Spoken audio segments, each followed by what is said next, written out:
अहमदनगर जिल्ह्यातील ताजा घडामोडी बघण्यासाठी रोखोक या वृत्तवाहिनीला आजच लाईक करा, सबस्क्राईब करा आणि शेअर करा।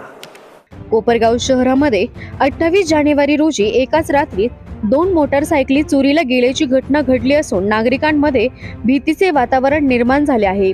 साई सिटी परिसरातील साईदीप रेसिडेन्सी येथून बुलेट मोटारसायकल तर शहरातील कालेमाळा परिसरातून शाईन मोटारसायकल चोरीला गेली आहे। चोरीच्या या घटनांमुळे शहरातील नागरिकांमध्ये चिंतेचे वातावरण निर्माण झाले आहे। विशेष म्हणजे या घटना परिसरातील सीसीटीव्ही कॅमेऱ्यांमध्ये कैद झाल्या आहेत। पोलिसांनी सीसीटीव्ही फुटेज ताब्यात घेतले असून अज्ञात चोरट्यांचा शोध सुरू आहे। शहरात वाढत्या चोरीच्या घटनांमुळे नागरिकांनी आपल्या वाहनांची योग्य काळजी घेण्याचे आणि सुरक्षा व्यवस्था मजबूत करण्याचे आवाहन पोलिसांकडून करण्यात आले आहे व त्याचबरोबर पोलीस गस्त वाढवावा अशी ही मागणी नागरिकांकडून केली जात आहे।